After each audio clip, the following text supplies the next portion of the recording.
네, 말씀의 제목 같이 한번 읽어보겠습니다. 세월을 아끼라 때가 악하니라. 네, 모세의 기도에 보면은 사람의 연수가 70이요.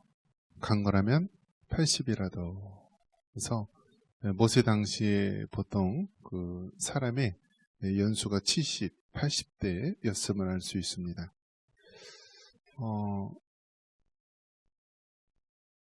노아의 홍수 이전에는 이 사람들의 수명이 굉장히 길었다라고 합니다. 그래서 무드셀라는 성경에 나오는 사람들 중에서 가장 오랜 세월을 살았는데요.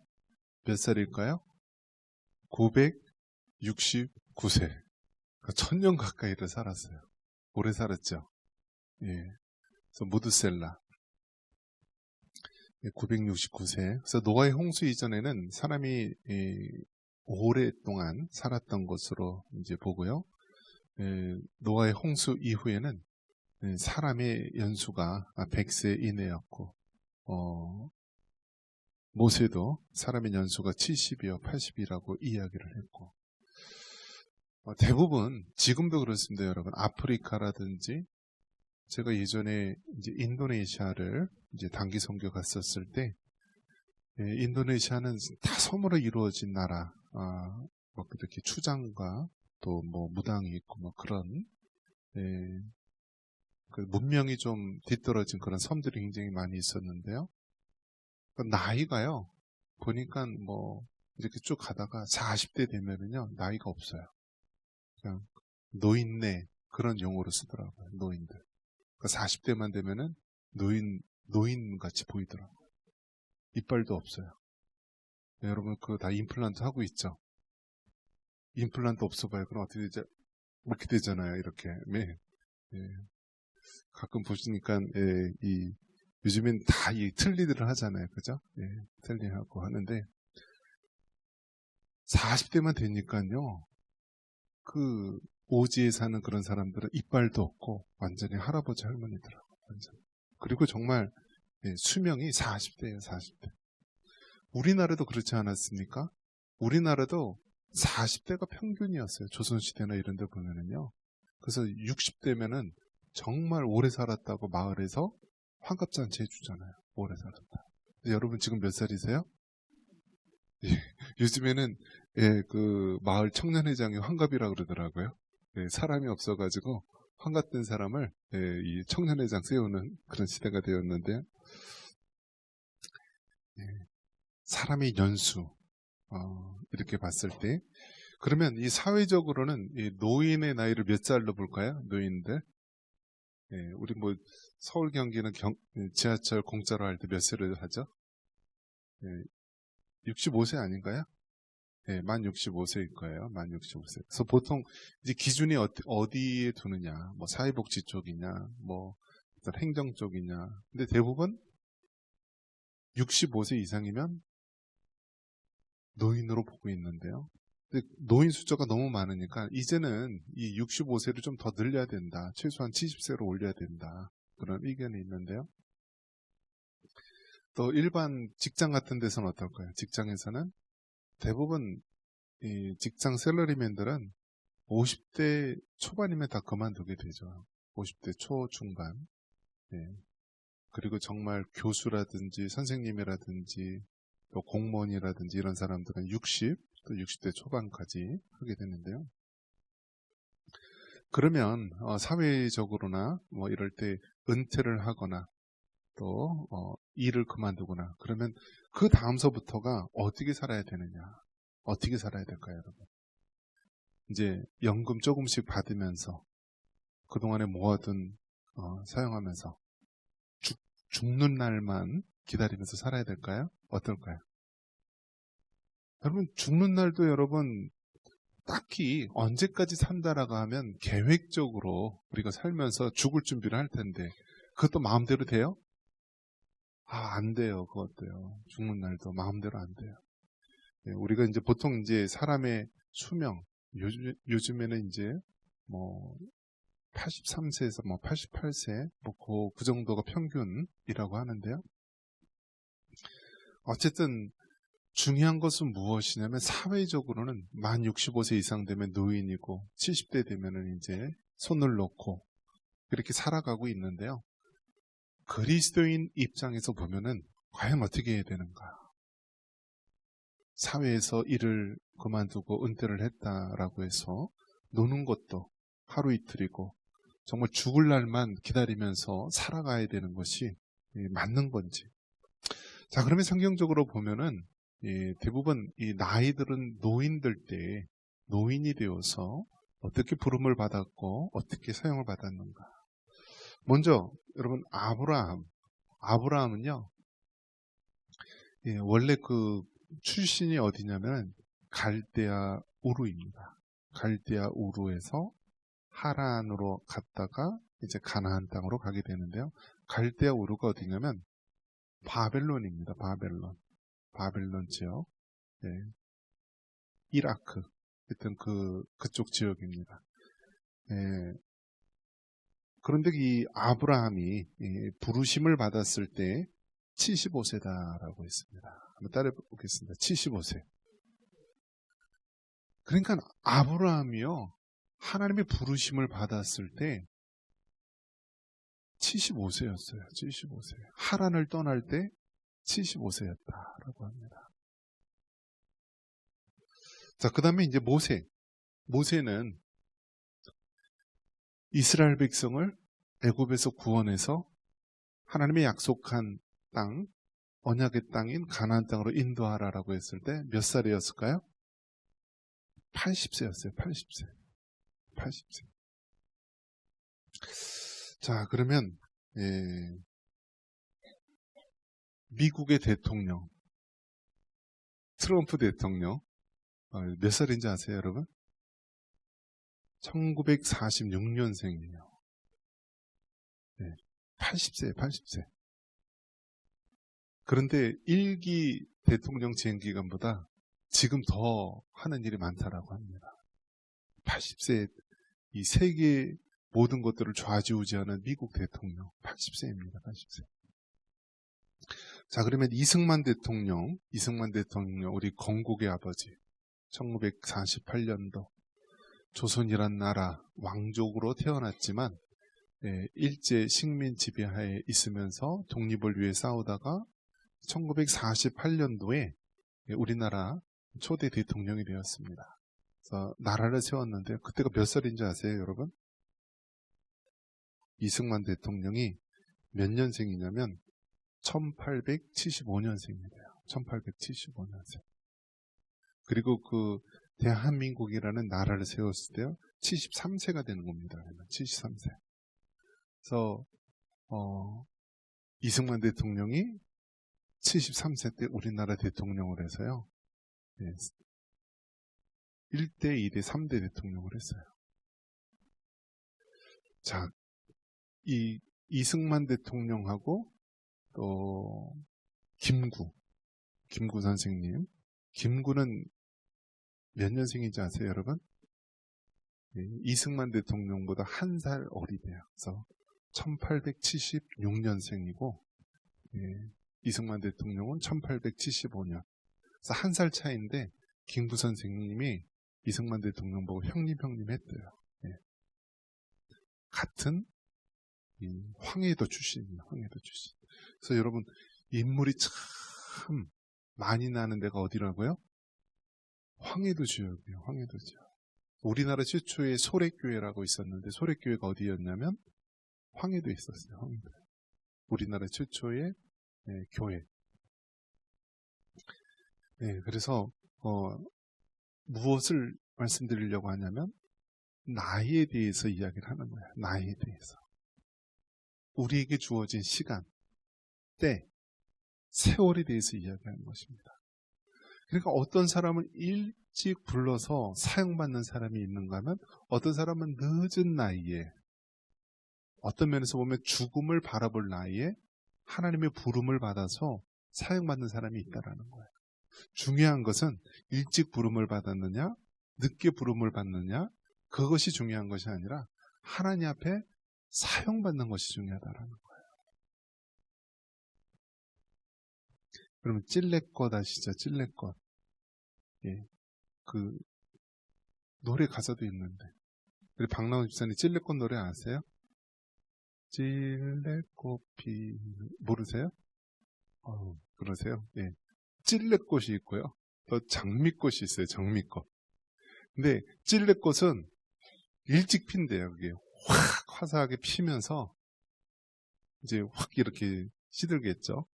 근데 장미꽃은 확 찔레꽃이 피고 막 그럴 때는 안 피다가 나중에 확 화사하게 피는 것이 장미꽃. 그러니까 찔레꽃 인생이 있는데 찔레꽃 인생은 일찍 막 화사하게 피면서 막 이렇게 일찍 출세하고 일찍 막 많은 일들을 하는 그런 스타일이 사람이 있는가 하면 장미꽃처럼요. 늦게 막 웅크리고 있다가 마지막 쫙 이렇게 피는 인생이 있다라고 합니다. 여러분 어떤 인생이 되고 싶으세요? 그냥 초반서부터 찔레꽃처럼 활짝 핀 인생이 되고 싶으세요? 아니면 막 이렇게 웅크리고 있다가 마지막 화사하게 피는 장미꽃 인생이 되고 싶으세요? 네. 여러분 뜻대로 안 돼요. 하나님이 하시는 대로 하는 거지. 저도 이렇게 영락교회 대학부 다녔을 때 보면은 한 반에 제가 한번 반장도 하고 해서 했는데 한 반에 한 50명에서 70명 계속 출석하고 뭐 출석으로 따지면은 한 100명 가까이 되는 것 같아요. 근데 따져봤더니 다 이렇게 한 50%가량이 서울대, 연대, 고대, 이대 다 그 인류대 다니는 아이들이고요. 의사들이 그렇게 많고 또 법대 다니는 애들도 많고 사법고시, 행정고시 뭐 대학 다닐 때 그렇게 다 합격을 해버리더라고요. 그래서 걔네들이 이렇게 보면서 와, 쟤네들은 이렇게 공부를 잘하지? 쟤네들은 어떻게 이렇게 대학 다니면서 사법고시도 패스하고 외모고시, 행정고시, 의사 되고 어떻게 이렇게 잘하지? 그 인생을 바라보면서 굉장히 부러웠어요. 야, 쟤네들은 어떻게 이렇게 활짝 피었을까? 찔레꽃 인생이더라고요. 보니까. 제일 늦게 피는 꽃이 무슨 꽃일 것 같아요, 여러분? 직업으로 본다면? 목회자인 것 같아요, 목회자. 목회자는요, 어떻습니까? 특히 장로교 목사는 굉장히 훈련을 많이 시키고 그렇게 해서 이게 좀 차원이 달라요. 지금도 이제 그 전통이 좀 다른데 침례교 목사는 일단은 구원의 확신이 있고 뜨거운 열정이 있으면은요 먼저 안수를 줘요. 안수를 줘가지고 그 사람이 목사 안수를 받을 수가 있어요. 그래서 나가서 개척을 할 수가 있어요. 교회를. 그리고 개척하고 목회하면서 신학 공부를 하는 사람이 많아요. 그러니까 어떻습니까? 미국에서 보면은 이 침례교는요 굉장히 많이 확산을 한 거예요. 왜냐? 은혜 받고 뜨거우면 목사 안수 받고 가서 교회 하면서 나중에 신학 공부하는 사람도 있고 아니면 신학 공부 안 하고 그냥 자기가 혼자 독학하면서 이렇게 하는 사람이 있고 많이 퍼졌어요. 복음의 확산은 빨랐지만 어떤가요? 한편으로는 가장 이단이 많은 데가 침례교 그런 쪽이었습니다. 반면에 이 장로교는 소수 정예로요. 굉장히 소수 정예를 이렇게 사람을 키워야 된다. 많이 양성하는 게 중요한 것이 아니라. 그래서 이 장로교는 굉장히 복음이 확산이 빠르지 않았지만 소수 정예로 목회자를 키워가지고 하는 전통이 있습니다. 아직도 그런 전통이 많이 있죠. 그래서 제가 다닐 때만 해도 막 경쟁률이 얼마나 심했는지 몰라요. 이 메이저 신학교에 가려면은 평균 뭐 한 5대1 안팎의 경쟁률을 이렇게 하고 재수, 삼수가 기본이었으니까요. 그러면 뭐 대학 한번 떨어지고 신학대학원 한번 떨어지고 또 저 같은 사람은 강두사고시도 한번 떨어지고 10년이 넘게 걸리더라고요. 그러면서 여러분 어떻습니까? 목회자가 되기 위해서 그 과정이 보면은 굉장히 어렵더라고요. 그래서 대학부 때 저는 보면은 아이들이 막 20대 중후반에 막 외교관으로 가 있고 막 검사나 판사나 의사나 이렇게 된 사람이 있는데 저는 보면은 항상 느리더라고요. 인생이. 근데 지금 어떤가요, 여러분? 느리지만 그래도 필 거는 다 피었잖아요, 그죠? 그래서 어쩔 때 저는 장미꽃 인생인가 그렇게 생각할 때가 있어요. 아, 마지막. 그래도 나이가 들어서 그렇게 젊었을 때 같이 대학교 다녔던 같은 젊었을 때 있었던 애들이 그 당시에는 찔레꽃처럼 활짝 미리미리 핀 그런 친구들도 있지만 나는 그래도 느리게라도 마지막에 그래도 한번 꽃이 피는구나 하면서 그런 위안을 삼을 때가 있습니다.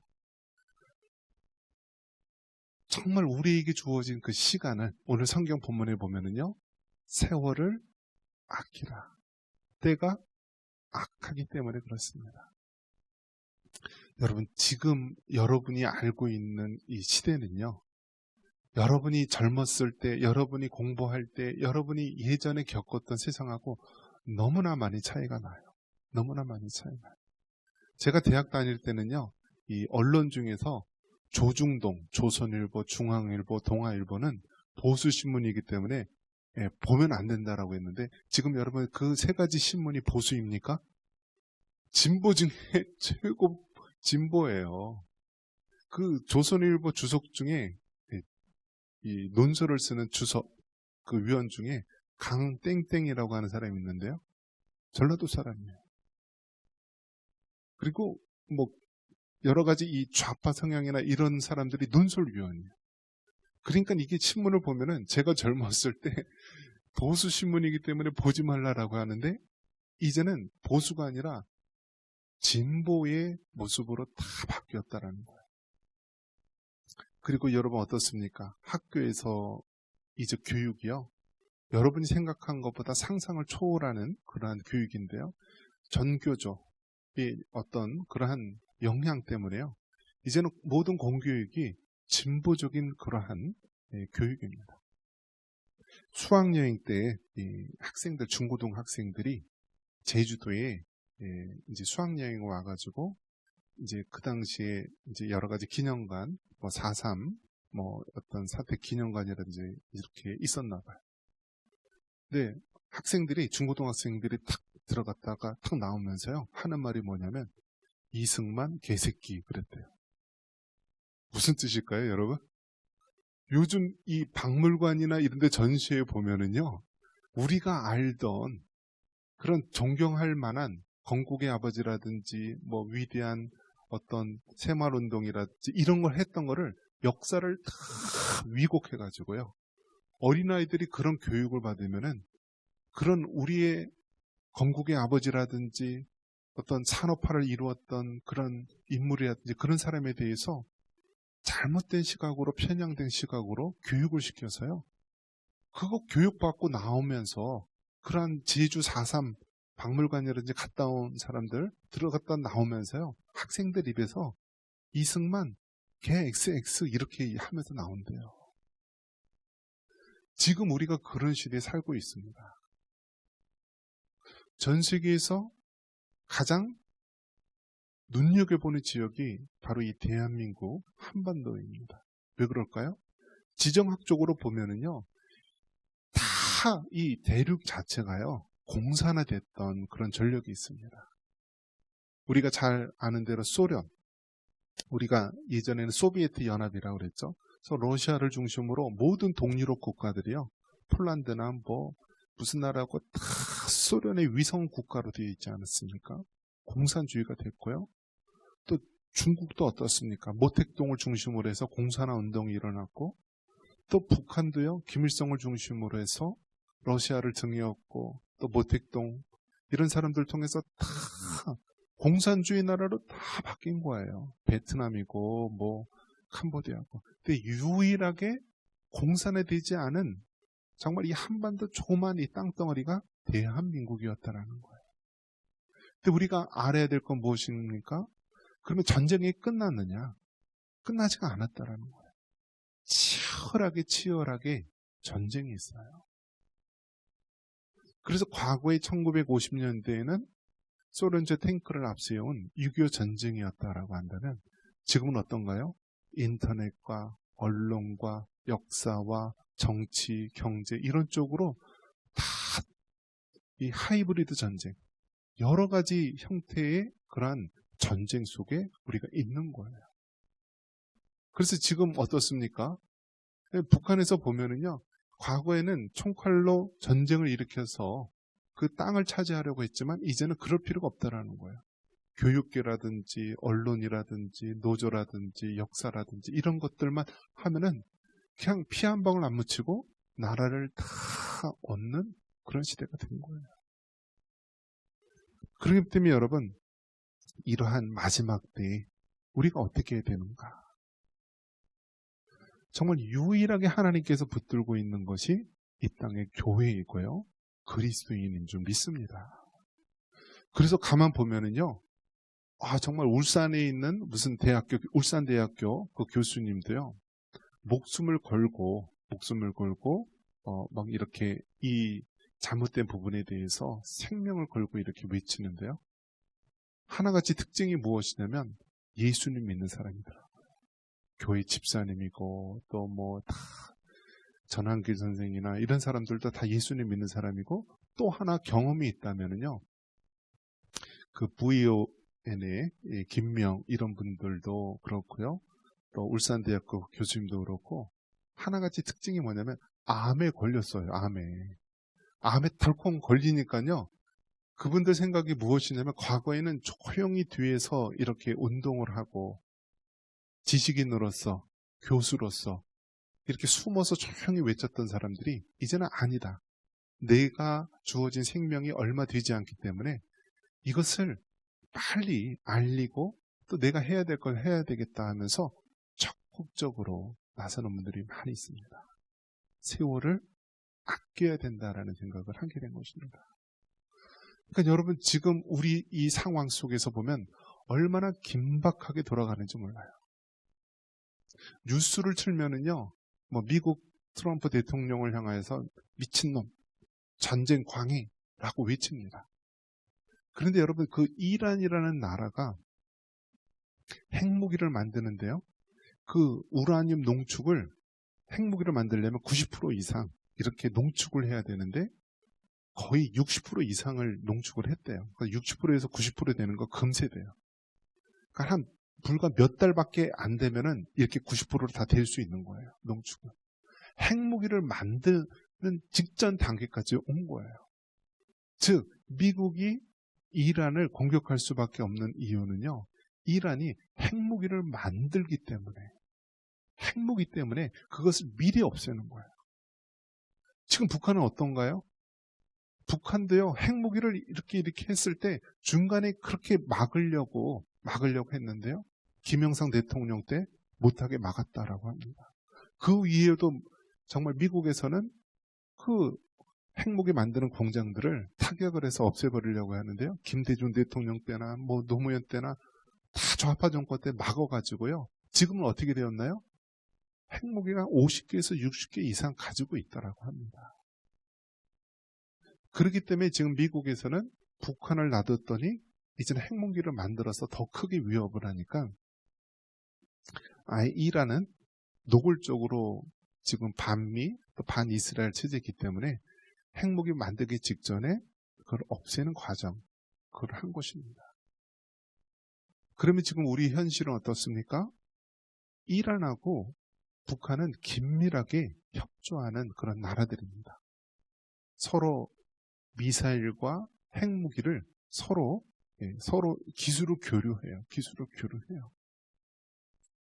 2003년도에 그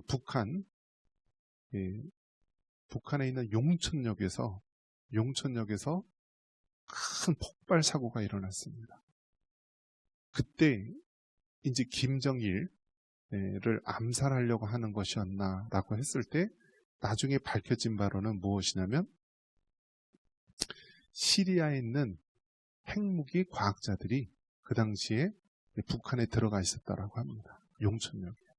그래서 그 용천역 폭발 사고로 인하여서 시리아에 있는 그 핵무기 과학자들이요, 다 죽었대요. 이스라엘 그 첩보기관 이름이 모사드입니다. 모사드. 근데 여러분, 물어보겠습니다. 퀴즈. 유대인들이 동양인이에요? 서양인이에요? 그럼 다시 한번 물어볼게요. 예수님이 동양인이에요? 서양인이에요? 헛갈려요? 예수님의 제자들이 동양인이에요? 서양인이에요? 네? 뭐 헛갈려요? 근데 지정학적으로 보면 동양 사람이에요. 동양 사람. 유대인들 원래 동양 사람인데 이제 사는 지역들이 어떻게 됐나요? 예, 그 유럽 쪽으로, 미국 쪽으로, 뭐 러시아 쪽으로 이렇게 쭉 흩어져 살았는데요. 지금 이제 미국에서 모든 정치, 경제, 모든 것들을 다 휘어잡는 그런 지식계층들이 유대인이고, 유대인들은 그냥 다 생긴 게 백인이에요, 백인. 똑같이 이목구비가. 한 가지 차이가 있다면, 예, 머리가 검정이고, 원래는 이제 반곱슬이라고 합니다. 이렇게. 모사드가요, 머리가 검정 모사드가 많대요.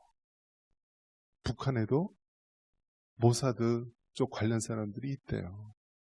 어떻게 될런지 몰라요, 여러분. 2003년도에 용천역 그렇게 폭발 사고가 일어났듯이요.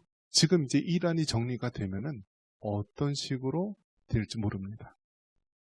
지금 우리나라에서 되어지는 모든 일들을 바라볼 때요. 이제는 우리 믿는 그리스도인들이 깨어서 하나님이 어떻게 쓰실지 모르는 것입니다. 이제 우리 주님의 그 임재가, 재림이 문 밖에 와서 두드릴 정도로 가까이 와 있다라는 신호예요.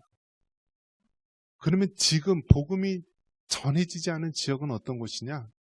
극단적 이슬람 국가라든지 저 북한과 같이 독재 국가, 공산주의 국가라든지 아니면 정말 그 오지라든지 사람이 살기 힘든 그런 지역, 목숨을 걸어야지만 복음을 전할 수 있는 지역만 남아 있습니다.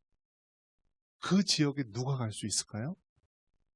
바로 하나님께서 우리나라 이민족을 사용하여 주실 줄 믿습니다. 그렇기 때문에 여러분 기도하실 때요. 모세가 80세에 사용받았고 아브라함도 75세 하란에서 불림을 받았고 여러분 우리나라 이승만 대통령, 미국의 대통령도 80세 그 나이에 부름받아서 귀하게 사용받지 않습니까? 우리도 어떤 모습으로 들림받아서 사용받을 줄 모릅니다. 그렇기 때문에 여러분 기도하시고 준비하시기 바랍니다. 그리고 하나님이 부르실 때요. 여러분의 삶을 여러분이 지금까지 가지고 있던 모든 것들 하나님 나라와 영광을 위해 사용받을 수 있기를 바랍니다. 만약에 통일이 되었다. 무엇이 가장 필요합니까? 저 북녘 땅에 바로 하나님의 교회를 6.25 때 3,000여 개의 교회가 있었다라고 하는데 그 교회가 다시 세워지고 무너진 제단이 회복되어야 될 줄 믿습니다. 그리고 많은 주의 종들, 하나님의 말씀을 전할 그러한 종들이 세워져야 되는 것입니다. 그렇기 때문에 여러분이 더 많이 기도해야 되고요. 우리나라에 남한에 와 있는 그런 탈북민들 3만 5천 명 정도 된다고 들었는데요. 그중에 목회자들이 또 굉장히 수백 명이 있나 봐요. 그런 사람들이 우리 복음에 전하는데 마중물이 되어야 되겠고요. 여러분의 마지막 삶을 그렇게 귀하게 사용받을 수 있기를 바랍니다. 우리는 복음의 빚진 자예요, 여러분. 남한이 이렇게 기독교가 왕성하게 부흥하게 된 계기는요. 저 북녘 땅에 있는 믿음 좋은 그 하나님의 사람들이 남쪽으로 내려와서요. 교회를 세우고 이 나라 부흥에 앞장섰기 때문입니다. 우리나라 초대 대통령 이승만 대통령도 어디 사람이요? 황해도 사람. 김구 선생도 황해도 사람. 뭐 한경진 목사님도 저기 함경도 신의주. 얼마나 믿음이 좋은 많은 사람들이 이 땅에 남한에 와서 교회를 세우고 이 남한의 기독교와 모든 것의 부흥에 앞장섰는지 모릅니다. 여러분 정말 우리가 자고 일어나면은요. 저 북한의 김일성, 김정일, 김정은 3대 우상체제가 무너질 수 있어요. 우리가 자고 일어나면 우리 앞에 놓여있는 휴전선이 이제는 사라질 수도 있어요. 이제 우리가 어떻게 변할지 모르는데 이제 우리가 다 살았다, 늙었다, 나는 아무것도 할 수 없다라고 손 놓지 마시고 모세처럼, 아브라함처럼 마지막 때에 부름받더라도 세월을 아끼고 하나님의 뜻을 이룰 수 있는 우리 모두가 되기를 주님의 이름으로 축원합니다.